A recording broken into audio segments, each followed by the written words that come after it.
The following is a presentation of the Mat Talk Podcast Network.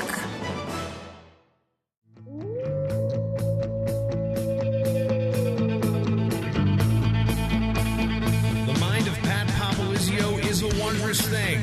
And for you Pack Wrestling fans, you'll get to go inside the mind of the Skip each and every episode here on the Pack Mentality Pop-Ins podcast. Now, here's your host, NC State Director of Athletics Digital Communications, Brian Reinhardt.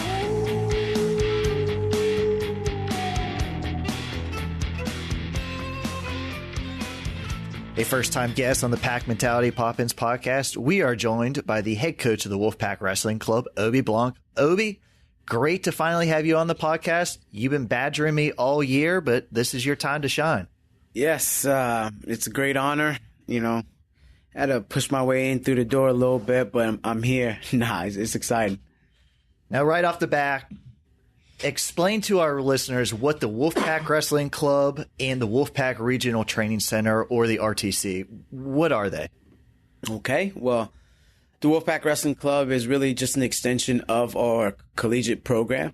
It just gives current athletes an opportunity to compete nationally as well as international competitions, as well as our senior level athletes, which are guys who are postgraduates, who were former PAC members and are still here in the area, alumni that train in order to try to make a world Olympic team. So really that's an extension of our program. And in the regional training center is where we train out of. It's the same room that our college guys train out of. We just have a little bit of different schedule during the season, and then during the off season, it's all regional training center workouts. I dubbed you the coach of this. So what does that mean? What is your role with the Wolfpack Wrestling Club? Okay. My role is obviously just guidance, writing up practice plans, doing the research in terms of, hey, this is where we want to go to train. These are the competitions we want to go to, just the same thing I would do with the college guys in a way, but just much more involved, with that, especially with my background in the freestyle circuit. So I kind of know a lot of people in that general area, and so my expertise is a little bit more into that. So I just do whatever I need to do to help those guys be productive and get to where they need to get to. And obviously, you're also very involved with the NC State wrestling team on the collegiate level. What do you think are some of the differences in heading up the Wolfpack Wrestling Club compared to being a coach on the college level? Okay. Yeah. So we don't compete as much with the freestyle. So there's a lot more focus on the training aspect. And these guys in particular, the senior guys,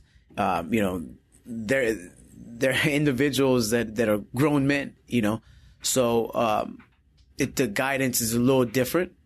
But at the end of the day, they're still all athletes, right? So the guidance is a little bit different because these guys, they have specific goals that they want to do, that they want to achieve. And there's a little bit less guidance in the life aspect of, hey, you got to make sure you go to your class or this or that. Hey, eat this, eat that. Make sure you're doing this or that. It's a little bit of fine tuning. All right. These guys are already very good wrestlers, but that next level is a little bit of fine tuning. And, that's the majority of what we do. And, the shorter season where these guys are competing in about maybe 5-6 tournaments all year, it helps us, to be able to achieve that. And obviously, the guys at the Wolfpack Wrestling Club, they are all over the world competing in tournaments and even going to training camps for weeks away from Raleigh. The big money question, how is the Wolfpack Wrestling Club funded?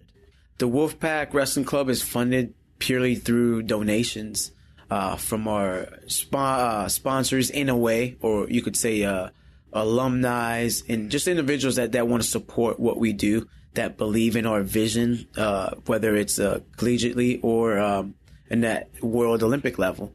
And they want to see us be successful. So all of our funding for competition, training, gear, all of that comes from individuals who find it in their heart to donate towards our cause. And we're very grateful to be in a position where our athletes are able to compete all over the world as well as nationally in terms of trying to make a World Olympic team. And it takes a lot of resources. It really does. And like I said, we're truly grateful that there's people helping us with that. And I think we forgot to mention, as the freestyle season is well underway, who's currently training here with the Wolfpack Wrestling Club? Yeah, so some of our senior athletes, we got Kevin Jack, Tommy Gant, Quentin Godley, Lee Davis, Michael Machiavello, Timmy McCall, Michael Boykin, as well as some other individuals that trains with us on a regular basis. But these guys are full-time members that are here training. And, of course, don't forget the big one, Nick Wazowski, who just won his second title at the Pan Am Championship. So, Obi, I know you're a first-time guest, but you're jumping way ahead. Oh, am I way ahead? That question about Nick's coming up, but that's cool. I mean, Pat interrupts me all the time, too. Well, he's a member, man. Okay. So I figured I'd name off the roster a little bit of, and as well as we have Jacob Casper, who trains with us as well, who coaches at Duke, but comes and trains with us periodically, as well as other individuals that'll stop in from time to time. That's right.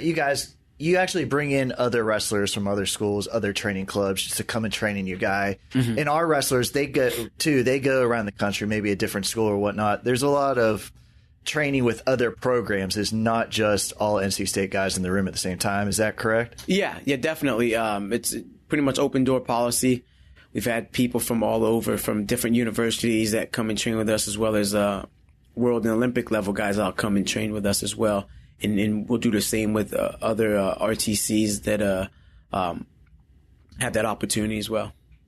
So NC State has full-time members of the RTC and guys that still come back and train on a regular basis, and most have deep ties to NC State wrestling as their former student athletes. And I've asked a couple of the guys before on the podcast what life as an RTC member is, but as a coach, take us through their normal day when you guys are training here in Raleigh. Okay. So the schedule changes a little bit depending on what's going on, what we're preparing for. But typically these guys are lifting about 3 days a week or whatnot. And so they'll do that in the morning, and then we'll come in the afternoon and we'll get our workout on the mats. A lot of time we'll start early during the week, focus on technique, and we'll go more into heavy wrestling midweek and towards the end. And for example, like heading into the U.S. Open, we train on Saturday mornings where we just come in and they warm up and throw singlet and just go matches, where those matches getting refereed and just put them in a little bit of a competition preparation. And typically that's their day. They're going to get on the mat about 4 to 5 times a week, and then they're training in between that. In between that, some guys are working, some guys are still taking classes. I mean, their lives are still going on, and they're finding time to train and get better in this sport as well. What kind of resources is it for the current members of the NC State wrestling team to have all these former All-Americans and even national champions still around training here? How much interaction is there between the NC State wrestling team and the Wolfpack Wrestling Club down in the mat room? Oh, there's a ton. I mean, like I said, it's an extension in a way, right? So these guys see each other on a daily basis. There's that big brother mentorship. There's a lot of it, actually. And that goes a long way, as coaches and whatnot. You have 30-something different athletes on this team on the collegiate level. And to have a guy or two that they can build relationship outside of you is really nice. Maybe it's something that they don't want to talk to coach about. I don't know. And so they have these big brothers that they could reach out to, ask questions about, hey, heading into ACCs, what are you thinking about heading to nationals? Because we have guys here that have won ACCs, has won NCAA titles, so we're lucky to have that. And so having RTC and a collegiate athlete relationship is crucial. I mean, recent years, I can't think of anyone who's won an NCAA title, a team title, without having a very active RTC or successful RTC program alongside. They go hand in hand. And the college wrestling season just wrapped up about a month ago, but everybody's transitioned right into freestyle, and the spring and summer months are very busy for wrestling. We've obviously talked about his post-NC State success both on this podcast on social media, but Nick Gwiazdowski right now, he's number 1 in the U.S. at 125, and you've been with Nick for a while. You've seen him grow from his NC State days to where he is now. How have you seen him improve internationally since his NC State days? Oh, man. Yeah. I mean, I knew he was going to be in this position. He was going to be at this stage. And just to see him develop over the years, it's been fun to watch and be a part of that process. Anytime anyone asks me about Nick, what can you tell me about? And I'm like, he's a true professional. He's watching the videos, he's reading, he's working on his technique, outside of practice. He's doing everything that he needs to do in order to be the very best. That's always been his goal, is to be the very best. And, whatever he needs to do, he'll do it. He's big into reading right now and getting that mental preparation, that mental edge, and it overflows to our college guys. So like, hey, that mental aspect, it's a muscle. You'd work it just like you do in the weight room. So he's getting stronger in that aspect, and just watching him grow from a guy that is just trying to make the national team to a guy like, hey, that's a formality at this point. We're trying to win world and Olympic titles, and he's very zoned in on it. He's very focused, very zoned in, and like I said, he's a true professional, and it's been a fun ride, and we're still going, trying to get our way there to the top, and once we get there, we're going to try to stay there. And we've seen you in Nick's corner at a lot of big tournaments, including when he won the bronze at each of the last 2 world championships. How does coaching work for these guys on that level? A lot of them, they have personal coaches where they train at the RTC, but USA Wrestling also has a full-time coaching staff. So how do you guys all work together? I think the USA Wrestling staff does a very good job. Bill Zadek leading that whole program. I mean, he's been doing a phenomenal job. And so what it comes down to is a lot of communication hey, this is what the training plan is for this month or this upcoming camp. This is a little bit of that focus, and we'll work hand in hand and talk about that athlete and some of the things that the athlete needs to do to prepare himself. And then Bill will oftentimes he'll travel to certain RTCs and come in for a day or two and kind of get on the same page as the coaches and work with some things. So that's that. And then usually what will happen is these guys will make these teams, and we'll start having these big training camps where the best guys are there. And as a coach, I'll be there and work with the current USA Wrestling staff and basically just get on the same page. Once you make that team, we're all one team, and the goal for everyone is to be world Olympic champs. So that's pretty much it. Just a lot of people working on the same page. And just this past weekend, Nick went down to Argentina with USA Wrestling and won his 2nd straight gold at the Pan Am Games. Now, Nick will not be in action at the U.S. Open this weekend in Las Vegas or even the World Team Trials, which are being hosted here in Raleigh and Reynolds. So what does the summer look like for Nick? So basically, things are about to pick up a little bit more, really, because he still has to wait and see who his opponent will be. For Final X, we're talking about. Yes, for Final X. And he got there by the virtue of bringing back home a medal. They reward those guys by, hey, you're the number 1 guy, you're getting the job done, you get to sit. And so he's going to be there waiting and to see who comes out. So in that stage, we're still getting physically strong, technically focused, and being ready for whoever comes out those tournaments. It's actually, it's a hard process a little bit, where you have to sit there and not know who to get ready for and have to be mentally focused on a little bit of things that you need to do and not just focusing on all these different people. But right now that's the phase he's at. He's getting into heavy training, getting ready for Final X, and then after that we'll kind of go down a little bit and then peak back up for the World Championships. And even not to look too far ahead, but the Summer Olympics will be next summer in Tokyo. Take us briefly through the qualifying stages for what Nick will have to do to represent the U.S. at the Olympics. He's going to be trying to be the first NC State wrestler to go to the Olympics for wrestling. So I know it's after the World Championships and a whole year away, but what's the qualifying like next year? Is it going to be the same as this past summer? It'll be a little similar. You know, I'll have to kind of double check some stuff to see if there's little nuances that, you know, oftentimes will be a little different here or there, but that same process will be the same. And as I mentioned earlier, we're kind of talking about the U.S. Open, which is going on in Las Vegas this weekend. You guys are gearing up. 14 guys are going out there, 7 for the seniors, 7 for the juniors. The juniors are obviously current members of the Wolfpack team, but explain to our listeners how the U.S. Open works and who can qualify for the World Team Trials based upon their placement. Yeah, so basically the tournament is just open to whoever wants to get in there and compete. And but in order to go to that next stage, which is going to be here in Raleigh, in Reynolds, is you have to place in the top 7 at the U.S. Open.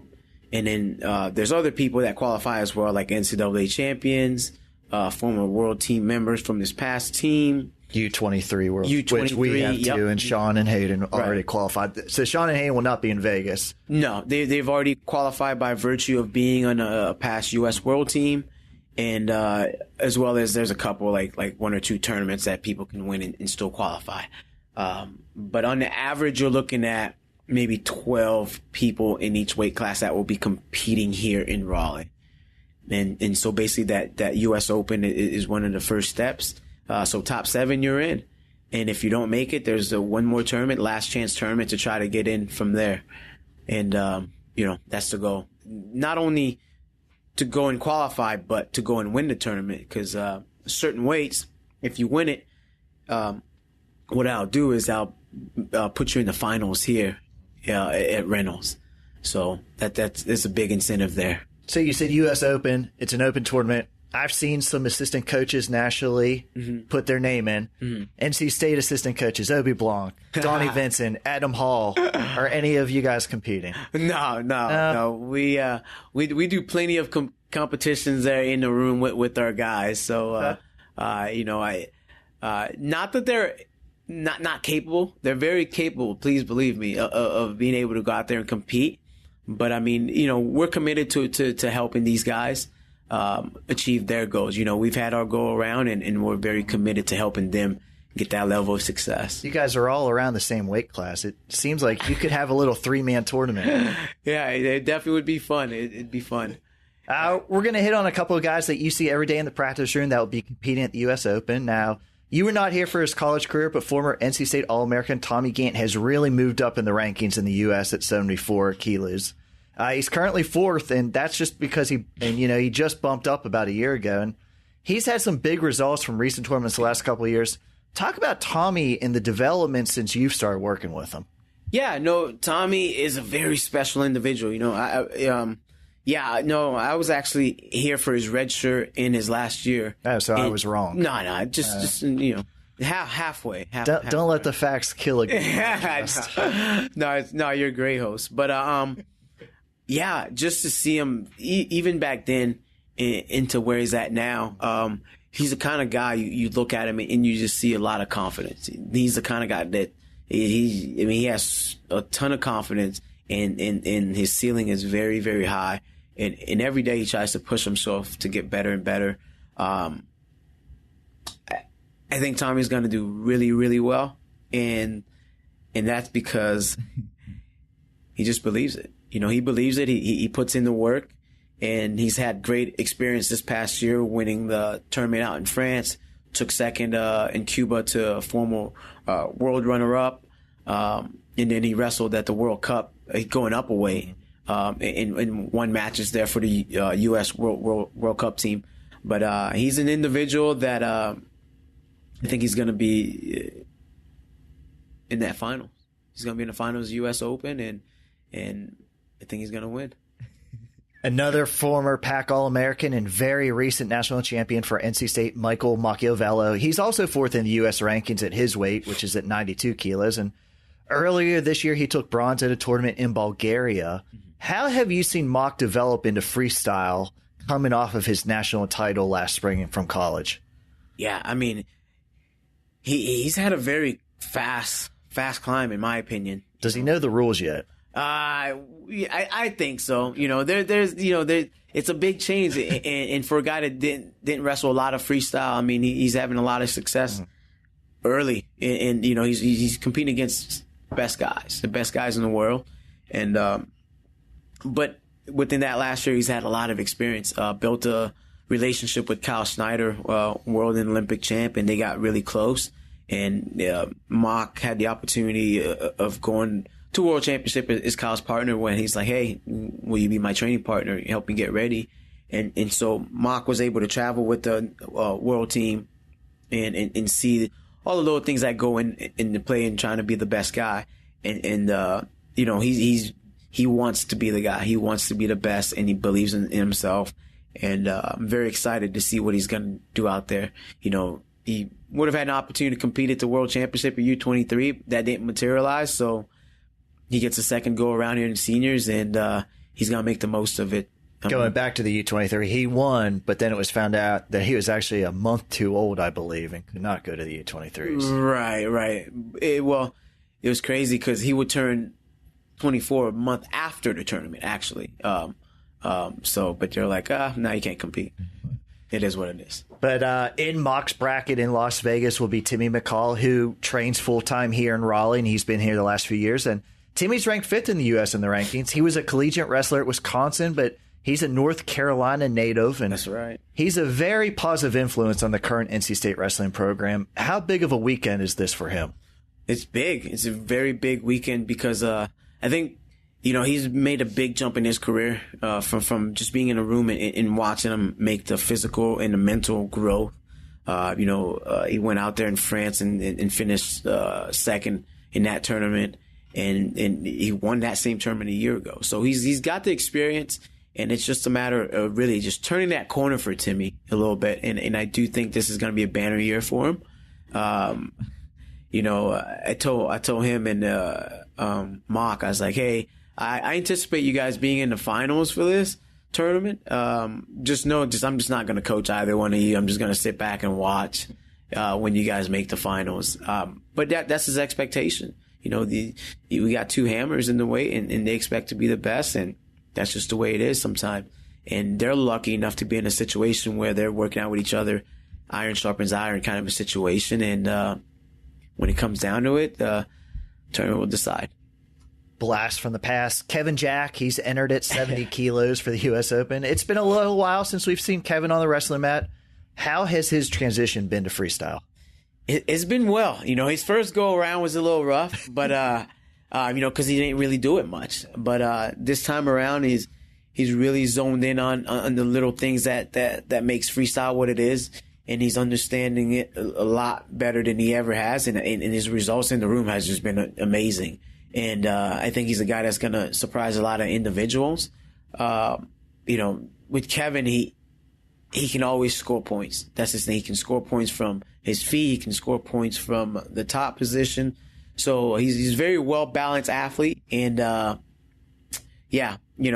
think he's going to surprise a lot of people, like I said. I'm excited to watch him. And I don't want to talk about it too much. Just, keep it under wraps, I guess, for some level of purposes. Yeah, but he's going to be a pleasant surprise, in my opinion.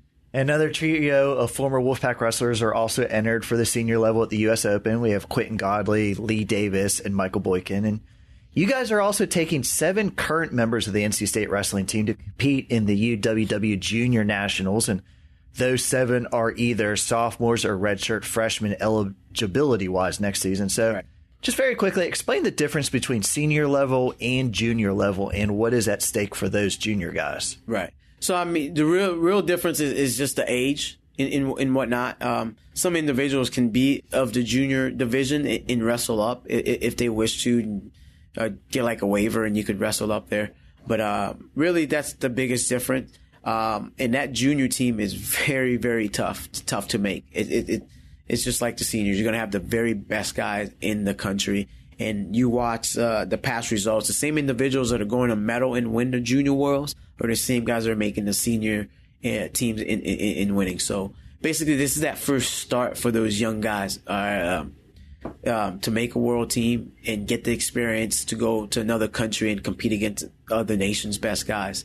So the process is the same, and these guys are very, very committed. And you know, I've had guys like, hey, I want to be a world champ. I want to be a world champ right now. I don't want to wait till I'm out of college. I want to be a world champ right now. And that's their mentality. And I think you're going to see a lot of those guys on top of the podium by the end of Saturday. And I know Wolfpack fans will be most excited about the results of 4 freshmen that redshirted this past season. They're all going to be vying for time in the Wolfpack's lineup next year in the college season. But Jacob Camacho, Jarrett Trombley, Tyler Barnes, Trent Hidley, they all redshirted this past season. So how big is this experience for them to get them ready to compete at NC State next fall? This is huge. This is big. This is like, in a way, going into the NCAA tournament or ACC tournament. This is the best of the best athletes you're going up against, and they got to get themselves ready for the first match, second match, that kind of situation, just like you have to do at the NCAA tournament. So, you know, not that they're not new to it by any means, but it just hits you. You know, this is real now. Okay, this guy across the mat, he wants the same thing that you want. And put you in that competitive mindset, and then just getting used to it and understanding, hey, I got to be ready to go this match, next match, and this and that, and I got to be at my very best. So that's really what it's about, getting these guys prepared to be at their very best for each match and trying to win. I was going to say, we're talking about current guys. How difficult is it wrestling in college? You're in folk style. Now they're going freestyle. There's some nuances, but there's some subtle differences. How difficult is it to go back and forth and to train different styles? Yeah, that's the thing. You know, biggest thing is the mind in the timing. You know, and making sure you're not locking your hands when you go back to folk style, right? And things of that nature. And the strategies change a little bit because you can't go out of bounds like you would in folk style. It'll cost you a point in freestyle.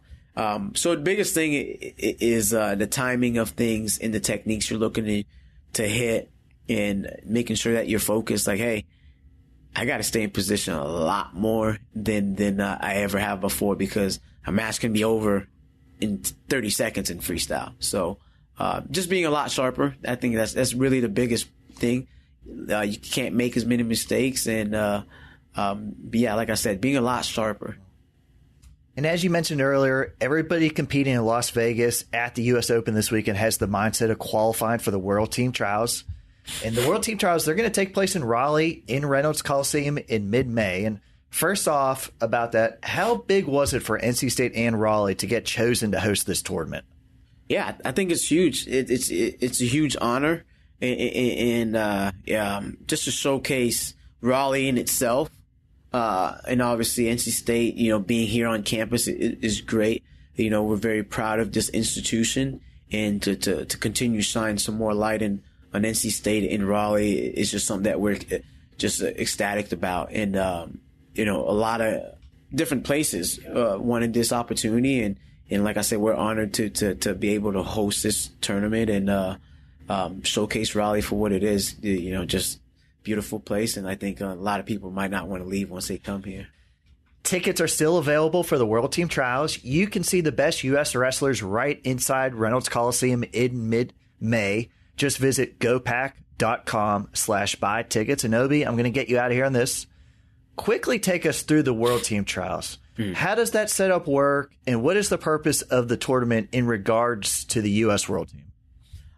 Basically, the whole process is just refinement, right?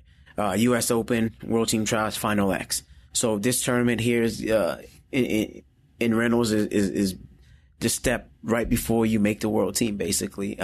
So you're going to wrestle through the tournament, and the 2 finalists are going to go best 2 out of 3, and then that person goes and wrestles in the Final X, and they'll go best 2 out of 3, and then, hey, whoever wins that, you're the guy representing this country. So this is huge. This is a big, big step, especially if you've never made a world team, you know. So we're excited for a lot of our guys and anyone else that's on that same journey. And the World Team Trials, they're a lot more than just senior level freestyle. Yeah. We'll have all the divisions competing here. Yeah, no, this is a big deal. This is a really big deal. And like I said, there's people that have been training all year. This is it. This is their NCAA's equivalent for the fans that, you know, typically just stick to folk style. This is a tournament that you want to come and see. You want to come and watch. And the same stars that you've watched in college, they're the same stars that are going to be here. So it's going to be big. It's going to be very exciting. That excitement. I think you just sold some tickets, Obe. Oh, man, I'm telling you, I'm fired up. I mean, I just remember myself in that whole process and how exciting it was. And, you know, there's a little bit of honor, you know, like, hey, I want to be the guy representing this country, you know, and right here, there's that opportunity right here. And people get to watch you through that whole journey. This is going to be great, man. I'm fired up about it. I know our guys were fired up to go out there, take care of business in Vegas, and then come home and do what they're going to be doing here for the next 4 years for these young guys. So, you know, and then for those guys that had their senior nights at Reynolds, this is amazing. They get another opportunity to come back home and try to make a world team here. You know, I know that means a lot to those guys. Obe, thanks for walking us through the process here in regards to the Wolfpack Wrestling Club and the freestyle season. It can be confusing at times. There's a lot of action going on, but good luck to you guys out in Vegas, and good luck in putting the finishing touches on hosting the World Team Trials here in Raleigh in May. Yeah, definitely. Thank you for having me. Thank you to our Wolfpack fans for checking in on us, and thanks for your continued support. Come out here in May. Come watch our guys try to win some titles, you know, do what we do, make a statement. I want to thank everybody for listening today. This is your Pack Mentality Pop-Ins podcast covering all things NC State wrestling. Until next time, Wolfpack wrestling fans, go Pack. The Pack Mentality Pop-Ins podcast is produced by the Mat Talk Podcast Network. For more wrestling podcasts, go to MatTalkOnline.com.